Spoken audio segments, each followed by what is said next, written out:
पहले अतुल सुभाष का suicide case, उसके बाद टीसीएस के मैनेजर का फांसी के फंदे पर लटक जाना, ये दो ऐसे बड़े केसेस सामने आए जिसके बाद देश भर में पुरुषों के लिए सवाल खड़े हो गए। और इसी बीच अब सामने आया सौरभ हत्याकांड केस, जिसके बाद ये आवाज और तेज हो गई। तो क्या वाकई ये कहना सही है कि पुरुषों के लिए खतरे की घंटी बज रही है, या फिर बदलती दुनिया और आधुनिक होती दुनिया इसका कारण है? इन सभी सवालों पर जवाब जानेंगे और इसके लिए आज हमारे साथ मौजूद हैं सोशल एक्टिविस्ट और relationship counsellor doctor Indu Subhash ji. Ma'am, बहुत बहुत स्वागत है। धन्यवाद। तो आजकल जो ये पुरुषों के जो अपराध सामने आ रहे हैं उनसे किए हुए, क्या कारण मानती हैं आप इसका? देखिए, ये बहुत ही गहन प्रश्न है जो आप कर रही हैं। इसका एक कारण नहीं हो सकता। इसके पीछे एक संस्कारों का अभाव सबसे पहले कहना चाहिए, या कहना चाहिए कि लोगों में करुणा, संवेदनशीलता ये बिल्कुल लुप्त हो चुकी है। और जो एक एजुकेशन का पार्ट हुआ करता था, साहित्य, वो तो है ही नहीं। साहित्य की जगह क्या चल रहा है? मोबाइल को स्क्रॉल किया, 2020 पढ़ा और हमने पेपर दे दिए। तो एक गहन जो विचार करते, एक व्यक्तित्व निर्माण होता है किसी चीज से, जहां हम नैतिक शिक्षा को लेकर के चलते हैं। आप अगर देखें तो नटन शेल में ये पूरा पैकेज है, जिसके अभाव में किसी व्यक्ति का आज निर्माण हो रहा है, विशेषकर युवा, और उससे भी ज्यादा युवा स्त्रियों का। अगर आपके बचपन को देखें, मेरे बचपन को देखें, एक अच्छा खासा पीढ़ी का अंतर है। लेकिन तब भी आप एक संघर्षशील हैं, काम कर रही हैं, और आप घर में जाके भी काम करती हैं। आपको पूरे परिवार का भी ध्यान रखना होता है। लेकिन कतिपय लड़कियां ऐसी थी जिनके पास कोई काम नहीं होता। जैसे ये लड़की थी, क्या नाम है इसका, मुस्कान। हस्बैंड मर्चेंट नेवी में, पैसे की कोई कमी नहीं है, अच्छा खासा पैसा, जैसा उसकी माँ ने बताया, बहन ने बताया सौरभ की, कि 50,000 रुपीज पर मंथ उसको देता था। घर में वॉशिंग मशीन या लॉन्ड्री वाला कपड़े धो रहा है, खाना बनाने का कोई मतलब नहीं। जोमेटो क्या होता है, स्विगी जोमेटो को ऑर्डर कर दिया। इसके बाद बच्चे का लालन पालन कौन कर रहा था? नाना ने खुद एक्सेप्ट किया कि बेटी हमारे पास रह के पल रही थी, वो नहीं पालती थी। माँ ने कहा कि इससे पहले भी वो 6-7 बार भाग चुकी थी। ठीक है। तो ये जो एक लड़की का जो एक व्यक्तित्व निर्माण हुआ, खुद सोचने वाली बात है कि ये कितना विकृत मानसिकता के साथ लड़की थी, जिसको एक चैन का कुछ नहीं पता था कि किससे उसको दोस्ती करनी, किससे नहीं करनी, पति के प्रति उसका क्या कर्तव्य है। ये सारी चीजों का नटन शेल जो आज का पैकेज दिख रहा है लड़कियों के अंदर, कुछ लड़कियों के अंदर, मैं ये नहीं कहूंगी कि सारी लड़कियां ऐसी हैं, कुछ एक ऐसी बिरादरी खड़ी हो गई है जिसने हम सबकी नाक कटा दी है महिलाओं की, मैं ऐसा समझती हूँ। अच्छा, क्या इसका जिम्मेदार एक जो मानसिक स्थिति बन जाती है किसी महिला की, इतना बड़ा कदम उठा लेती है, क्या आप उसको मानती हैं?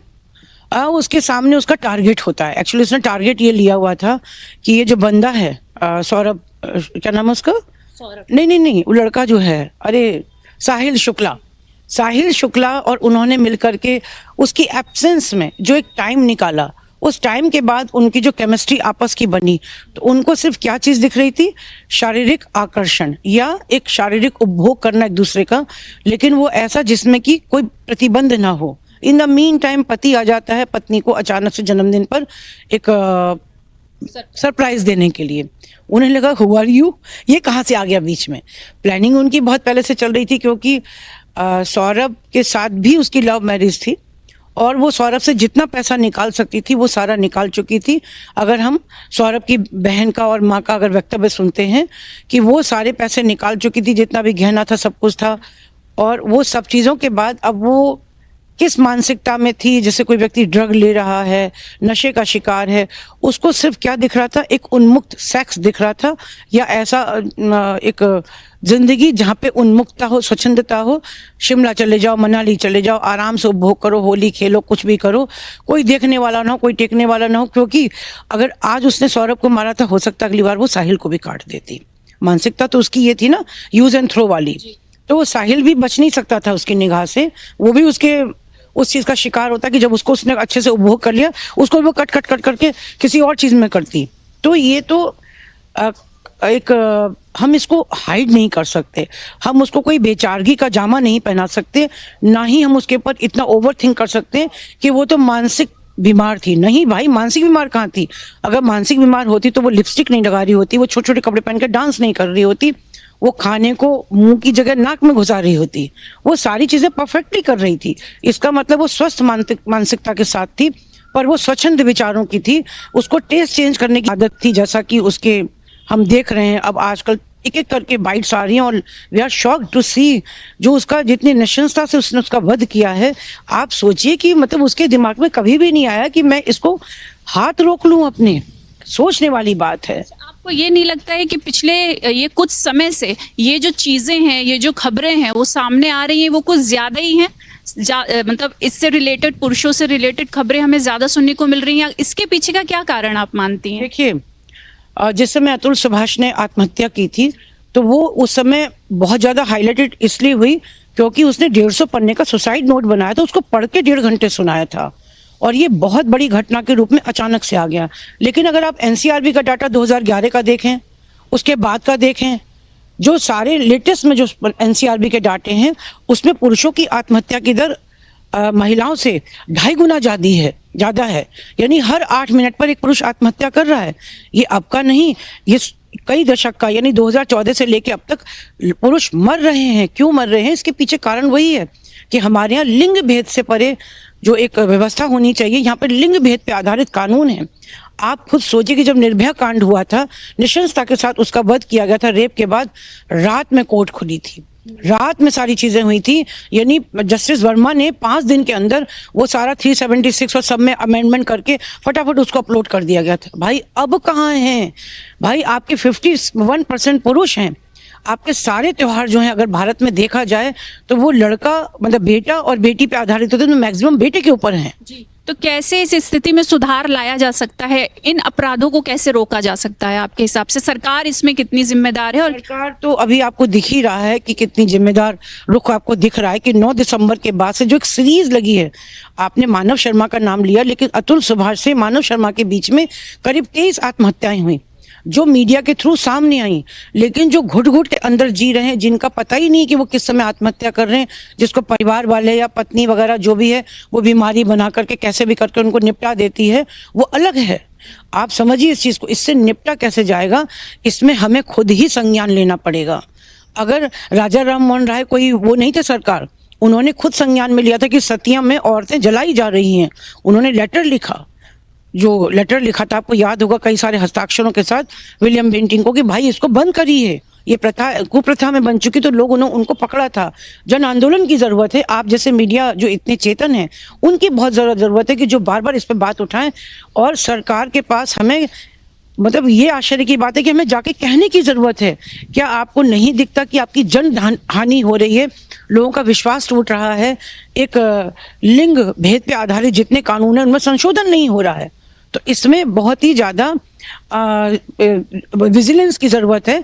प्री मैरिज काउंसलिंग बहुत जरूरी है। जिससे आप शादी करने जा रहे हैं आखिर उसका पूरा जान लीजिए डाटा।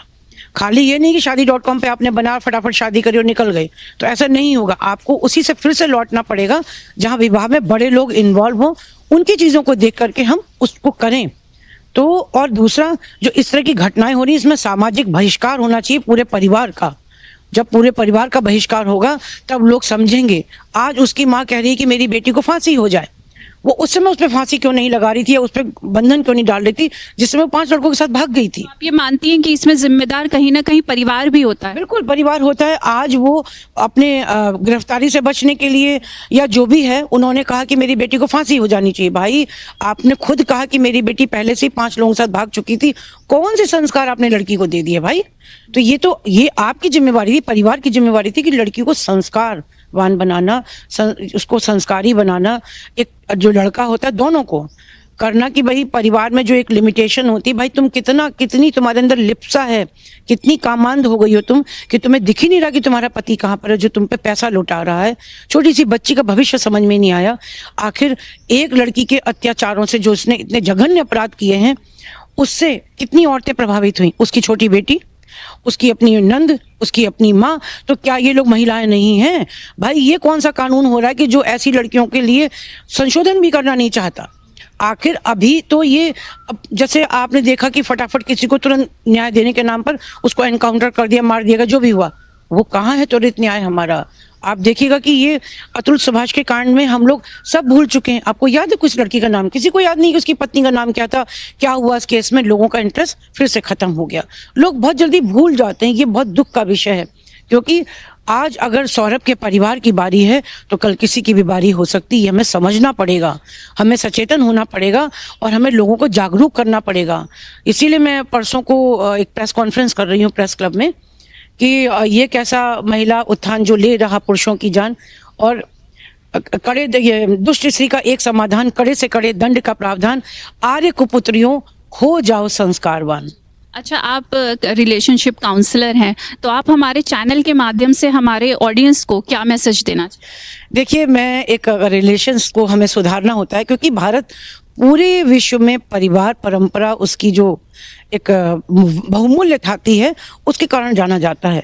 तो भाई ये तो कम से कम समझ लो कि रिश्ते में प्यार बना रहे, और प्यार में कोई जीतने की कोशिश मत करो, क्योंकि प्यार तो हारने का नाम होता है, उसमें मिल करके रहने का काम होता है। अपने माता पिता से अलग मत रहो, क्योंकि अलग करने से क्या होता है, हम स्वच्छंद हो जाते हैं। मिल करके परिवार में रहिए, छोटे छोटे कंप्रोमाइजेस करिए, और क्या है कि फिर परिवार बना रहेगा। इस तरह की जो घटनाएं हो रही हैं, अकेले पति पत्नी की जो एकल उसमें हो रहा है, शायद ये कुछ हद तक बचे।